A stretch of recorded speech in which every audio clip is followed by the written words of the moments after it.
Hey everybody, I'm coming up on 400 episodes, which is a lot. And I hope you will come celebrate with me. I'm doing a special live program at the Dynasty Typewriter Theater to celebrate 400 episodes. Let me tell you this, when I did 300, I did a live show, and to this day, I still feel guilty that it was like 16 white guys and 2 women and 1 person of color, and that's not great. And this was a couple of years ago. So I'm trying to correct that with number 400, or at least apologize for it. But as it happens, I have the most amazing lineup of writers, including, but not limited to, Monica Breen, who's doing the Buffy remake, reboot. It's a remake. It's an extension of the brand. She put out a great tweet about it, which you should go look for. Alexandra Cunningham, who's doing the Dirty John TV show based on the hit podcast. Carly Rae, who worked on Westworld and Mindhunter, which is a great show, and she also was doing one of these Game of Thrones spin-off for HBO, which who knows if that is happening. Who else? Angela Kang, who's the showrunner for The Walking Dead. Jenny Hutchison, who has been on Breaking Bad and Better Call Saul, and she's doing the Welcome to Night Vale series. If you listen to the episode with Chernold Edwards and Christine Boylan, both of them are going to be back because that was such a great conversation. I wanted to talk more with them. This is going to be a lot of fun. It's going to be at the Dynasty Typewriter Theater on Sunday, the 26th of August. We're doing a double feature. We're doing my 400th episode at 6 p.m. And then at 8 p.m., my friend Matt Gorley is doing a live I Was There Too, featuring some of the murder victims in Friday the 13th. As well as Paul Rust, who is a big Friday the 13th fan. So that is on the 26th of August, Dynasty Typewriter Theater. Go to dynastytypewriter.com or follow me on Twitter at Ben Blacker for details. Forever Dog. Welcome to this bonus episode of the Writers Panel. It's unnumbered because if I numbered it, I would get to 400 too fast and it would be before the live show. And we can't do that. I can't time travel. Sorry. I am sorry. Today's episode is a recording from the Vertigo Comics Relaunch panel from San Diego Comic-Con. If you were there, thank you for being there. I wish we had had time for questions because we all really wanted to answer them. But as it was, the panel was packed with people and it was a lot of fun to do. And I hope we got you all excited for the upcoming Vertigo relaunch, because we're all really excited about it. It's moderated by the group editor, Mark Doyle, who is hands down one of the best editors I've ever worked with. This guy knows his stuff. He has a vision for this line. And you'll hear, as all the writers and creators talk about the books that are coming out from Vertigo, you'll hear the passion that we all have for it. And that sort of starts with Mark. We got Brian Edward Hill, who's a terrific comics and television writer. His new book, American Carnage, is out, I believe, in December. Who else do we have? Eric Esquivel, whose Border Town is the first one out of the gate, and it's a great book, and I urge you to pick it up. It's out in September. I finally met my artist. Her name is Mirka Indolfo. She is an Italian artist, and we had a great time meeting and doing press and doing this panel together, as I think you will hear. Mirka started describing Hexwives as sexy, strange, dark, and weird, and that pretty much sums it up. So I hope you will pre-order the book. It's out on Halloween. We've got Zoe Quinn, who has a book called Goddess Mode coming out by the end of the year. Mark Russell, who has a crazy book called The Second Coming. It's about a superhero, a sort of Superman archetype who shares a 2-bedroom apartment with Jesus Christ. We have a couple of the artists on the book. We have some of the Sandman writers and artists preceding us talking about the new books. It's a really jam-packed panel, and it's a lot of fun. I hope, as I say, you'll get as excited about this whole line as we are. Thank you for listening to this bonus episode. They write, they talk, and talk about what they write. Tune in tonight, or whenever the time is right. It's the Writers Panel with Ben Blacker, and it's starting now. Oh, yeah! What I want to start with, so we're going to kind of break things into different sections because we have a lot of people here today, so we'll bring people up as we talk about each thing. But the first thing I want to talk about is the Sandman universe. So I'd like to bring Domo. Why don't you come on up here to the stage?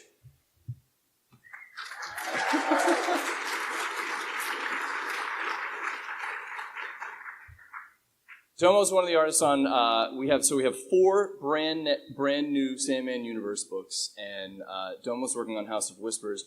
Nala Hopkinson, who's the writer, is also here, but she's on her way.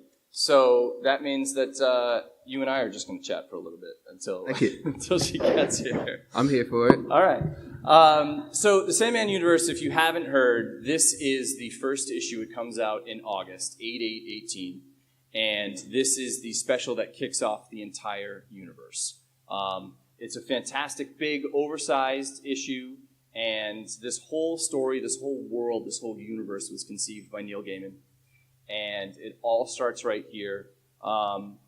Domo, you worked on this issue. Yes, sir. And it's interesting because we have multiple artists working on it, but the idea was the artists from each individual series that spins out of this book would do their sections in the actual issue. So was that tricky for you to sort of, because you're basically sort of working, you do a chunk sort of in the middle of the book. Was that a strange thing to sort of adapt to? Not at all. The thing is, it's like, like you said, every instance of the series kind of breaks into its own kind of story. So I feel like what Nalo's doing with her story, it definitely breaks us apart from what everyone else is doing. But at the same time, it's like, with everything going congruent with each other, we're definitely having a lot of fun playing around with characters you might see in other books as well as our own, for sure. So that's actually a really good point. One of the interesting things about this book and all of the books in this line, this is a shared universe. So even if you've read Sandman before, or even if you know some of these characters, you can read them all individually, and they're fantastic, great books on their own, but it's also a shared universe. So you'll start to see, if you're reading all of them, you'll start to see. So there's some pages from Domo right there. Can you talk about this scene a little bit? These characters who we're meeting right here? Yes. So these are some of our main characters from the story that we're working with. These are characters from what we call the waking world. I know a lot of you guys are familiar with that. Yeah. But these are characters that one of the main gods from the dreaming looks after. So we kind of follow these characters and get a sense of how they interact with each other. There's a couple sisters, and one of the older sister is actually dating a girl. So her younger sister is kind of trying to cope with the fact that her older sister is gay, So we're just kind of playing around with their personalities and getting to know them. Yeah. I think one of the great things about House of Whispers, you'll see with these characters and the other books too, one of the great things about Sandman is that it wasn't just about the Endless. It wasn't just about Sandman himself. It was about all of these fantastic human characters and getting to know them and getting to know their stories and how they're all related to the much larger picture. So you guys do that really well with Thank you very House much. of Whispers.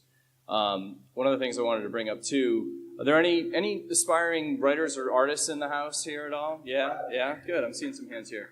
So Domo and I were just talking. I actually met him a year ago in Boston. I was at a Boston convention, and I was doing portfolio reviews, and he came up, and I looked at his pages then. That was less than a year ago, because it was August last year, and so, and it was great, so I got to meet him then, and I remembered his work, and then when we started working on these books, Molly Mahan, who's the editor of House of Whispers, she came to me, and she said, "Hey, I think I found someone. I think he's really great," and brought me Domo samples, and I was like, I know this guy. So it was perfect. It was one of those things, like, you never know. The reason I ask if there's any aspiring folks here is you never know, like, who you're going to meet and when you're going to meet them, and you never know when it's going to come back around. And I definitely like to expand on that as well. Like I've been doing comics for about 9 years now, and like Mark said, this was last year that I showed my portfolio to him. In order to, show him my portfolio and let him know that I existed, as an artist and as a person. And I feel like it speaks to a certain drive where, if comics is something you want to do, never give up. Yes. You always want to continue to work on your portfolio. You always want to, for me personally, I tend to pull a lot of scripts from online, and I'll just draw pages from whatever. Like my favorite thing is like if I'm into Moon Girl or if I'm into Batman, Robin, Superman, or anything like that, I'll pull a script from online. I'll put together 3 or 4 pages, and I'll go to conventions and show them to anybody that I can. And I've been doing that for years and years, and now my portfolio speaks for itself. Yeah. So persevere, I guess. Keep working on it. Yeah. Thank you.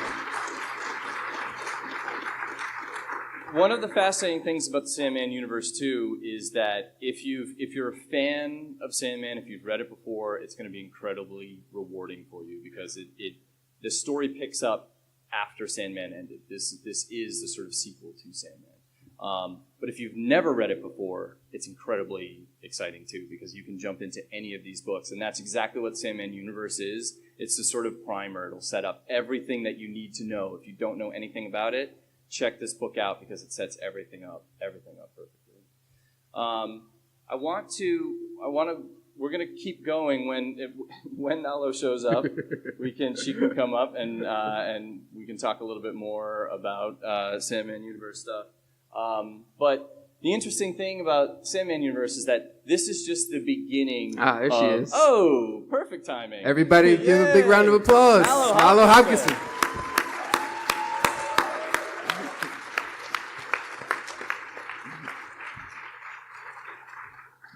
One of the things I wanted to talk about too, so honestly, we just kind of got started, we were just talking about Sandman universe and how it kicks it all off, and we talked a little bit about House of Whispers. One of the things I was saying is that I think what House of Whispers does really well is it really carries on that tradition that Sandman set up of the human characters and their stories are as interesting as any of the sort of godlike characters in it too. Can you talk about how you kind of created the family and the family dynamic that we meet in House of Whispers? Well, I've got 4 girls, young women. One of them's a girl, 3 are young women who are related. 3 are sisters. One's dating, the 4th one is dating the eldest sister. And I'm now working around creating their father. And something strange happens to the eldest sister. She goes into a coma, and when she wakes up, she's got something that nobody really knows what it is, and it starts to spread. The dynamic amongst the 4, part of my task is to differentiate them and give them enough of their own storylines while not letting the thing get too attenuated. And once I decided to set the story in New Orleans, primarily in the French Quarter, and word of warning, it's my imagination of the French Quarter, even though I was there 2 weeks ago, that began to give me some of the flavor of the world they're living in. And that, just beginning to write that part's been really fun. Yeah. And I think, like I was saying earlier too, it's a shared universe and you'll see characters sort of weaving in and out, but I think, your book really, it does stand on its own. The real world setting is as equal and as interesting as anything that happens in the dreaming too. Yes, very much, because it's almost driving what's happening to Ailsa Lee as the person, the being that's running the new house, the House of Whispers. Right. And you meet her, and you meet everyone who's on her house with her. Yes, when she you comes meet in her first issue. entourage. I had so much fun writing those and then seeing what Domo made of my descriptions. Whew. Yeah, exactly. Thank you. So it's been a lot of fun. One of the things I want to talk about too is, so these books are, these are ongoing titles. We've planned the first 12, the first year or so, but the idea is we know where we're taking the story to a certain point, and then there are things that happen at sort of the end of the first storylines of all of it that just propel it forward even more. So it's a fascinating entrance into the world if you've never read Sandman stuff before. But yeah, if you know it and you know it well, you're going to find this all very, very rewarding too. We're going to have time for a few questions at the end, so I do sort of need to keep things moving. So hold your questions if you have questions about Sandman Universe or the other books. we have a lot of people here today, so actually, sorry, I didn't get to talk to you before you came, but I know the drill. we need to sort of move in waves as we go through this, but you guys can just sit for a second, but the Sandman universe is the beginning of a Vertigo rebirth, okay? This was designed to get people excited about this because we have a lot of fantastic Sandman stories to tell, but we also have a lot of other great stories to tell with a lot of brand new voices and brand new creators, and I'm really excited to share their stories with you guys today too. So we're going to bring some more folks up. So we're going to swap. Okay. So you guys can go into these front rows here, and we're going to bring up the first wave of people. I think Rob and Mark, you guys are going to hang back. Yes, sure. All right. So what is the first group? You guys are the first group. The second group can come up now. Come on up. Nobody's moving. I guess nobody wants to come up here. Yes. No, Rob, you sit. Brian, you're in. Mark, you're down. America, you're up. Robbie, Zoe, you guys are in. Yes. We're going to work on this in practice next week. I know, right? I'm like the worst baseball manager ever. All right. So, moving on from the Sandman universe, like I said, so Sandman universe number 1 is the first book, and then after that we have the Dreaming, and then the next book after that is, okay, great. So we moved right over to Bordertown. Perfect. Okay, so first of the new wave of Vertigo books is Bordertown, and we have Eric Escabel and Ramon Villalobos here to talk about it today. Ramon, if you could you please show your shirt to the crowd? Ramon has a nickname. He's also known as Mr. Vertigo Comics. They gave this to me. Yeah. This was bestowed upon me. I didn't ask for this, but I'm shouldering this. That's what he said. I said, where'd you get that? Who gave that to you? He goes, you know. He knows. Yeah. I don't have to tell him things that he knows. So you guys are incredibly lucky because you just got the first issue of Bordertown. It's a fantastic book. We're really excited about it. Can you guys hold it up real quick, by the way? Yeah, can you all hold up a copy? Let's take a picture. Yeah. Everybody hold up their copy of Bordertown. Yes. Love it. I'm seeing some people with not enough. Oh, there we go. I see some people without their books. Awesome, thank you. I'm going to say all the Bordertown fans are in attendance. I saw one Dilbert back there. Poor form. So, Eric Ramon, talk to me about this book. Any pressure being the first new Vertigo book out of the Not at all. Not when you're Mr. Vertigo Comics. Well, that's true. Mark. That's true. I was at the panel when you guys announced that Vertigo was going to reboot. I remember like watching you. I was like in the front row. Really? Oh, that's going to be great. And then we're the first book. It's exciting. It's fantastic. Vertigo means a lot to me. I have a terrible tattoo of a Vertigo comic. I have an Invisibles tattoo. Vertigo means a lot to me. I So did very know that, exciting. but I still hired you anyway. Yeah, I had to like hide it. I put a Spider-Man over it when I pitched, so it wasn't too needy. But yeah, it's very exciting. So what can you tell us about the book without giving too much away? Yeah, Bordertown takes place in a fictional city in Arizona. I grew up in Tucson. This is Devil's Fork. Is there a Tucson person? Yeah, there we go. I'm sorry. So it's a town that lives on the border between the U.S. and Mexico, but also the border between our world and Mictlan, which is the Aztec hell. So all of the mythology that my grandma scared me with when I was a kid is in this book. Like, El Cucuy is in there, Los Duendes are in there, La Llorona is in there. There's a Chupacabra. There's plenty of chupacabras. Yeah, so... It's going to freak me out, dude. What's going on? Sorry, Robbie. It's triggering. I should have warned you. It's a town that is very racially tense, which is the reality of the town I grew up in. So a lot of the supernatural weirdness that happens in the town is blamed on the undocumented Mexican population. So whenever there's like shared nightmares or crop circles or like any supernatural weirdness, they're like, oh, it's the illegals again. So it gets to be that it's starting to be too late for them to respond because they're blaming all of these problems on people who aren't actually causing it. So it's real fun. Yeah, I like to think of it as like The Invisibles meets Dawson's Creek. I pitched it as two great Warner Brothers properties brought together. Finally. I pitched it as what if Stranger Things were on Telemundo? Yeah. and that worked pretty well. Yeah. I love what a team player you are, Ramon. I love Warner Brothers, so there's mutual respect. Yes, Show 'em the hat. Clearly. I got a Speedy Gonzalez hat that says, "I'm the Warner Brothers mouse." Yeah. This is vintage 1991. That's Nice. loyalty. Yeah. You get I don't it even on know what other Etsy. mouse there is out there. What? It's the only one. It's the only one. Yeah. But so I have a question for you. You're dealing with a lot of mythology and a lot of obviously very charged stuff too.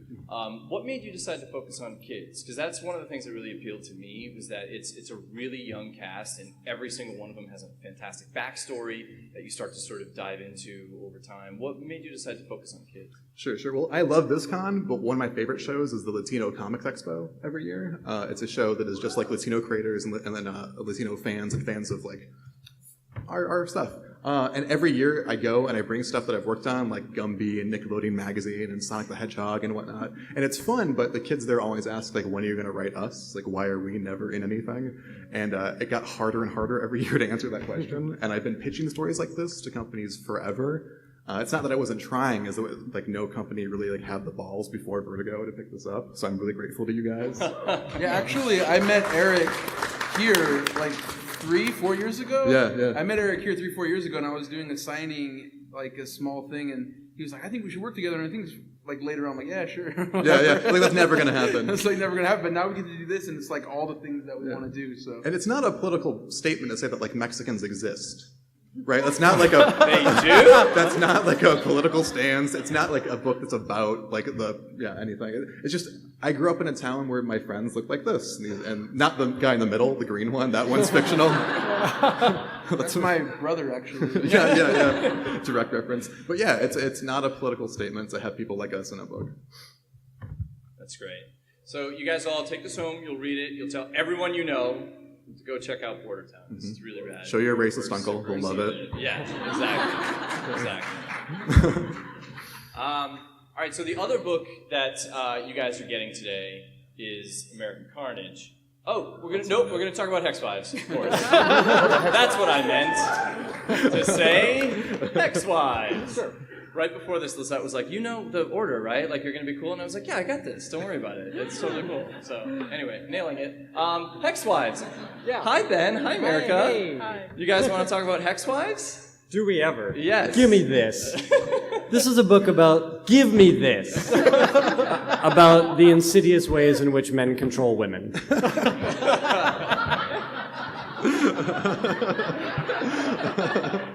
America's like no comment.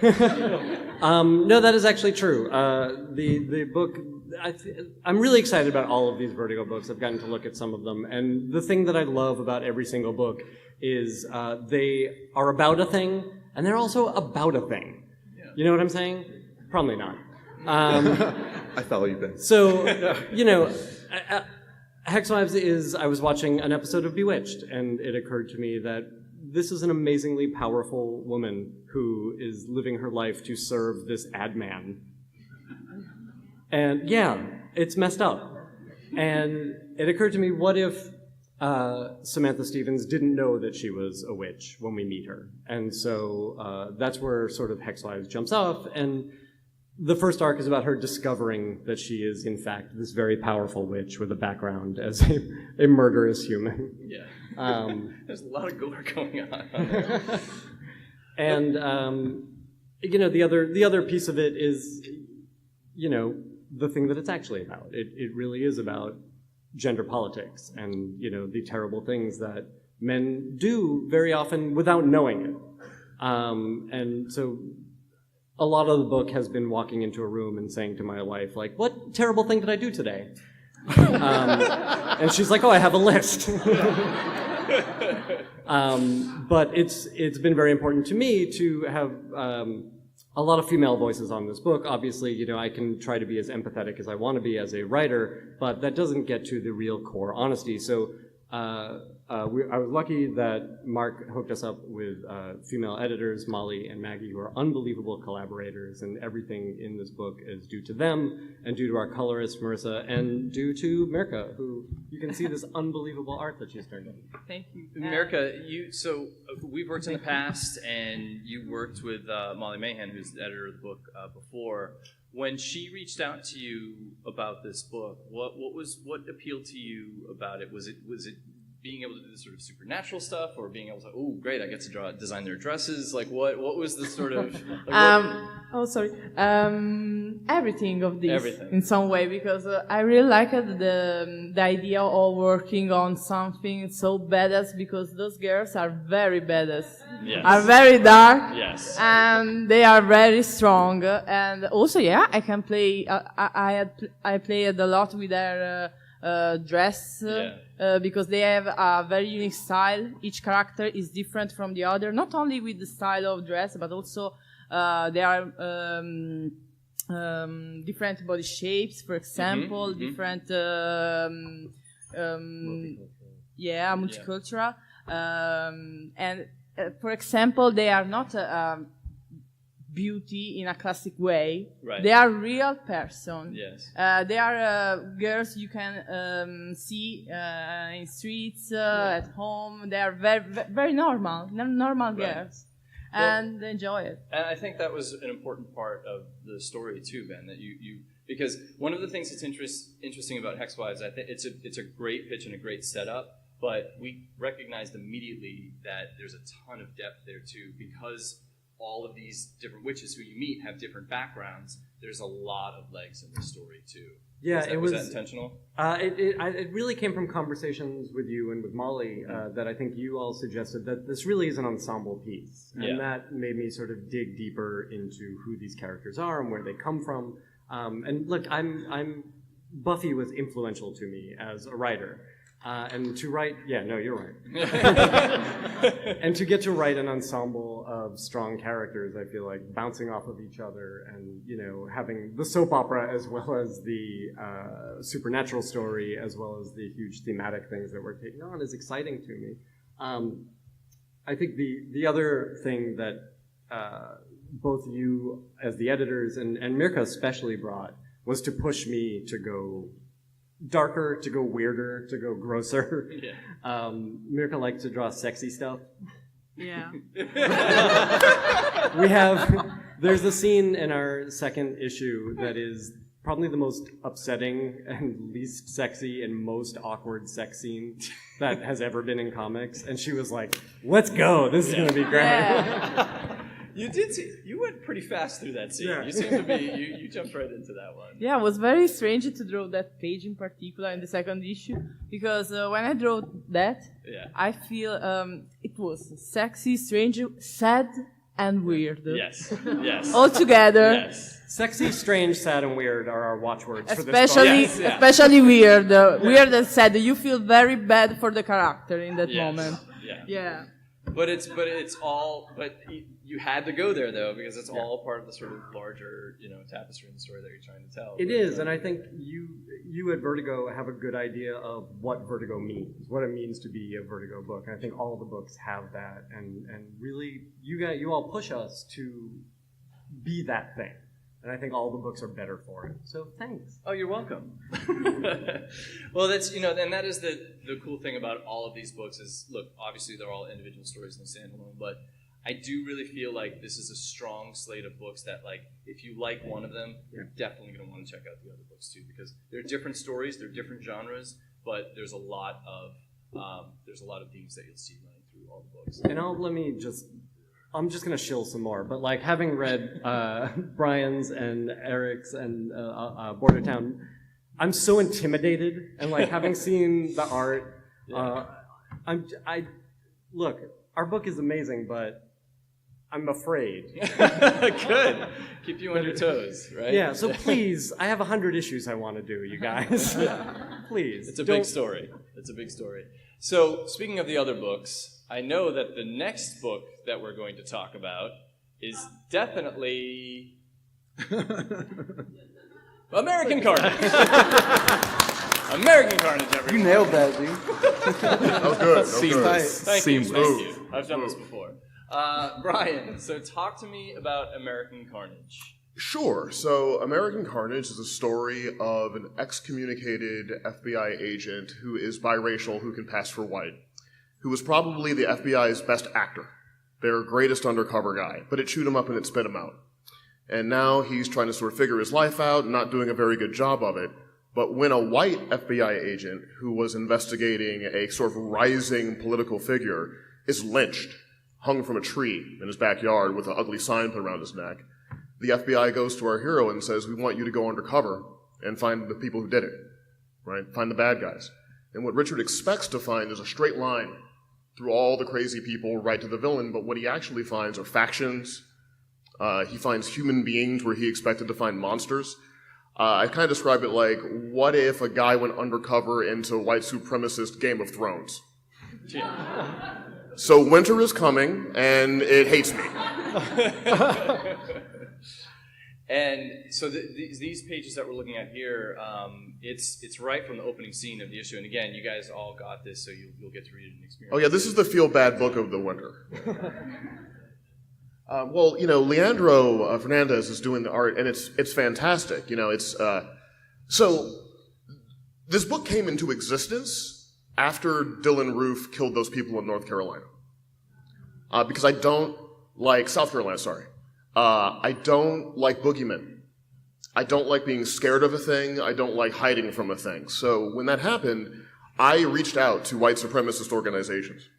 I went to message boards. At first I had a dummy account. And I would do that, talk to them on message boards. Then I would talk to people on the phone to tell them, like, look, I want to see what's going on here. I'm tired of being scared of you guys. I don't want to hate you guys without knowing what you guys are about. Tell me why you exist, right? Convince me why you should exist.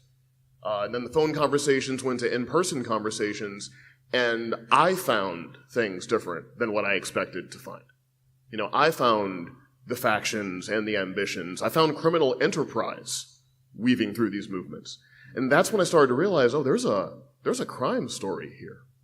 There's something more interesting than just me pontificating, about racism or things going on in America. There's something more universally human in it. And so, I'd done all this research, I'd taken all these notes, I didn't know what I was going to do with it, and then Mark and Andy asked me if I had a Vertigo book for the relaunch. And I was like, well, I have one, but it's going to hurt a little. And I pitched them the book, and they were, brave enough to let me sort of tell the story the way I wanted to tell it, And it's not an easy book. It's a book full of ugly things, and I don't make it easy for you to feel ways in the book. I don't tell you how to feel about it. I just present it to you with the honesty that I have based on the experience that I had in researching it. I had a friend of mine, just real quick, Mark. I grew up with this kid, and we were real close. Our families were really close. He lived in the South Side. I lived a little bit midtown, back in St. Louis, Missouri. And I'd left Missouri. Hey, St. Louis, all right. And I left Missouri and went to NYU, film school, the whole thing. And I came back, and I bumped into this kid randomly, and he was a skinhead. Head shaved, spider webs, bolts in the back, 88s, the whole thing. Right? And I loved this kid. Our families were close. We drifted apart as you grow older, but, and I contacted his mom and sat down with him, where his friends couldn't see it and my friends couldn't see it. And, the fact that this kid was lost to me when he was as close as a family member to me, you never really forget those kinds of things. So, all of that emotion is kind of wrapped up in this piece, but my goal was really to tell the most furious, unflinching, challenging, and interesting crime fable I could tell. And, I think that the work is solid. I'm in the middle of it, so I can't really judge it. No, it is. And you came in with a really bold vision of what you wanted to do, and I think you guys are totally sticking to it. You and Leo, his stuff is incredible. Yeah, he's doing fantastic work. His storytelling is amazing. And I think you'll see that one of the reasons we wanted to give these books to you guys today, too, is I think it shows the spectrum of what Vertigo can do, from a sort of like young, supernatural thing to just straight up dark crime book, too. And it's like, these are all of the things that we're sort of talking everyone about. Has a different Vertigo, right? And my Vertigo was 100 bullets. Yeah. Preacher. Yeah. Scalped. Yeah. Right? That was my Vertigo, right? Yeah. All right. Yeah. Let's hear it for the criminals in the room. Right on. Where my criminals at? And I love Sandman, and I loved all that stuff, but those stories, I would read what Azzarello was doing in those books, And I would just wonder, like, how are these things out in stores where, like, people can just get them and read them? Yeah. You know? And that's really the energy that I wanted to keep. And similar to what Eric was saying, look, it's impossible to tell a story about crime without interfacing with politics, no matter what crime you're doing, right? Because it all ties in together. But this isn't a political story as much as it is a story about how politics are used by people to further their own ends. So, you might dislike me when you read it. You might wonder, I joke with these guys, like, I can write this book because I'm black and they know I don't believe it. Like hopefully you read this book and you're like, does he really believe it? Because okay, we feel good. We feel good about it again, right?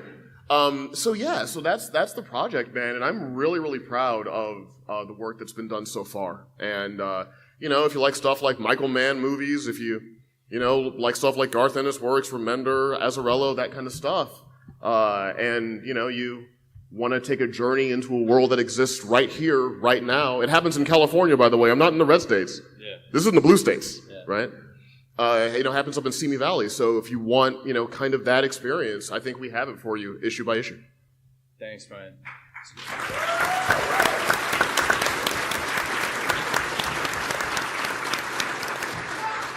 So we are running a little short on time, but you guys, Zoe and Robbie, are here to talk about their book, God's Mode.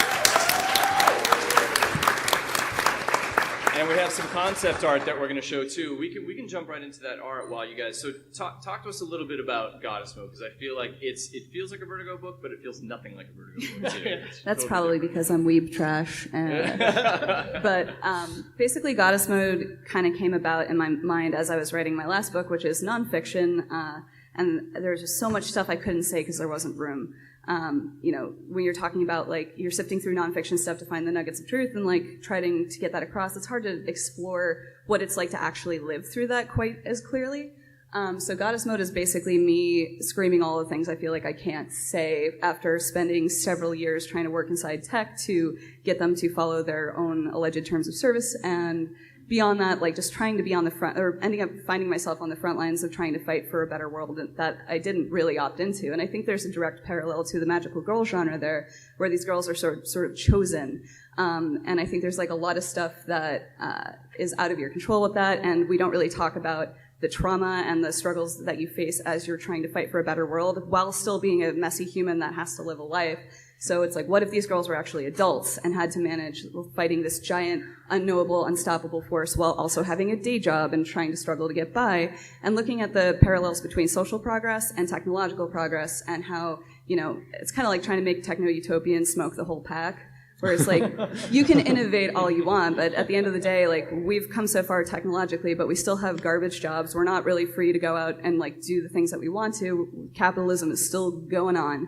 So I wanted to tell the story about power dynamics in a way that also has a subversive element of hope and truth to it, where like a giant message of it is that we have to take care of each other and we're not going to be perfect as we try to fight for progress. And I'm tired of having these conversations one-on-one in whispers with other activists and other people that feel overwhelmed and scared of not being a perfect representative or a model minority or any of these. I wanted a cast of hot messes because I love hot messes. You are my people.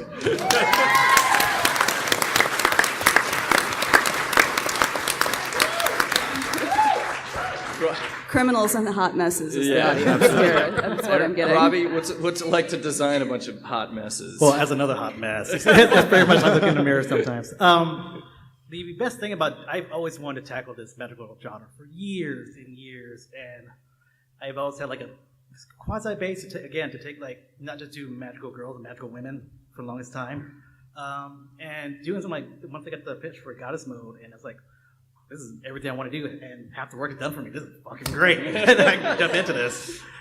But like, overall, it's like, it's kind of like, aesthetic-wise, you can see the artwork is like pretty much trying to transition the typical tropes of what you would typically deal with, like a magical girl genre type of character, but also adding that very much cyberpunk feel to it, adding that glowiness up to, like, with a lot of technology based into it, where it, like, and also you're going to see there's a lot of glowiness with the girls. That's going to be a very big storytelling element down the line of the book. So if you enjoy that, it's going to be a major character trope for these girls. You're planting seeds for that now. Yeah.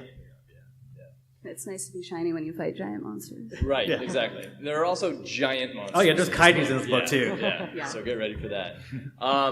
We have a few more minutes. I want to ask two more people to come and join us. We have Mark Russell and Rob Sheridan here, so they can come up and talk about their new books.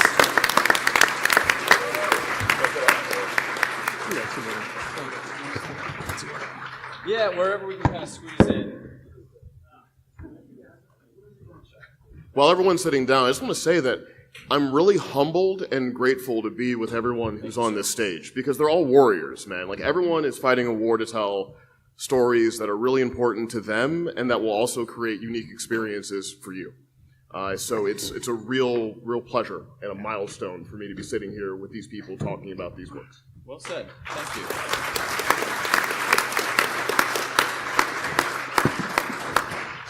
All right, Rob, you're the next warrior up to talk about your book then. What is High Level? That's a good question. You got to read the book, right? Yeah, I've been kind of wrestling with how to describe my book because so much of it is about the mystery. And I'll go to what Ben said, which is all of these books seem to be about, it's about a thing, and then it's about a thing. Yeah. And my story kind of is structured around a very kind of archetypal adventure story. You know, I grew up as an only child, so stories like Zelda, Lord of the Rings, Star Wars, these stories that start with this like lone character who's distant and far away from all the conflicts of the world, and through fate or through chance gets sucked into this grand adventure that takes them to the heart of the conflict of the world, whether they want to or not. That's always resonated with me. And some of the designs that we're looking at here are of the main character there too. What can you tell us about her? So this is some concept art from our artist Barnaby Bienda, who's doing absolutely incredible work so far, and it's like he's doing a lot of world building. So we built this like really elaborate world that's basically a few hundred years after the end of the American Empire, and these are societies that have developed out of the ashes of all of that. And it's very much a way of taking what's wrong with the world right now in 2018 and all of the ways that we're careening towards self-destruction and placing that many, many, many years into a fantastical world in the future in a way that basically creates a really exciting sci-fi adventure story that has a lot to say about where we are right now, which I think is what all of the best science fiction does. So Barnaby's been incredible at taking all of my notes and stories and characters and bringing them to life in this really, really unique way. Barnaby's really unique because he only does pencils. There's no inker on this. And Rom, our colorist, comes in and colors directly over his pencils. So it's got this incredible look to it that reminds me of Mobius, which is exactly the reference that Color over pencils. Yeah, he colors over pencils. Yeah, it's really cool. It's a great look. Sorry, y'all. I'm a fan. That's my shit right there. This is the first time this has been shown anywhere. These are brand new concept arts. Yeah. And it's Barnaby.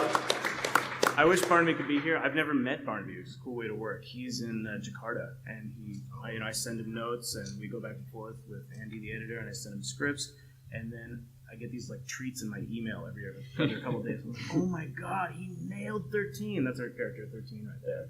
And I just saw this like last week. So everything's coming together really spectacularly. I'm very excited about this. Very cool. There's another panel after this, so we're going to have to wrap up soon so we can get some more folks in here. But Mark, you have the craziest book to talk about. What can you tell us about Second Coming? It's and about you only have like 30 seconds. Go. Okay, my elevator speech. It's about a superhero named Sunman, not Superman. Do not confuse him with Superman. Definitely not Superman. The superhero is called Definitely Not Superman. And he shares a 2-bedroom apartment with Jesus Christ.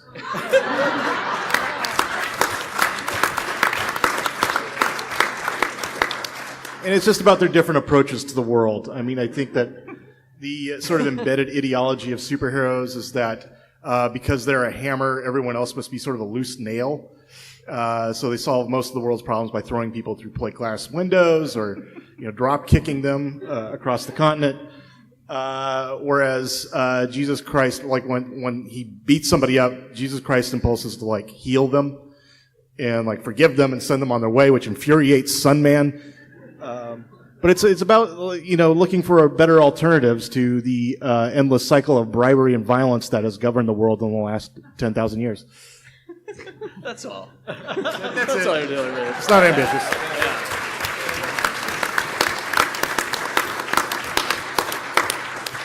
So guys, we had to move very quickly through a lot of material, but I hope that the takeaway for you guys, and again, thank you for coming out, but I hope what you're learning here today is that we have some amazing storytellers with just huge visions, and they're creating these new worlds, and this is what I think the beginning of a new Vertigo renaissance. So I'm so excited that you guys are here.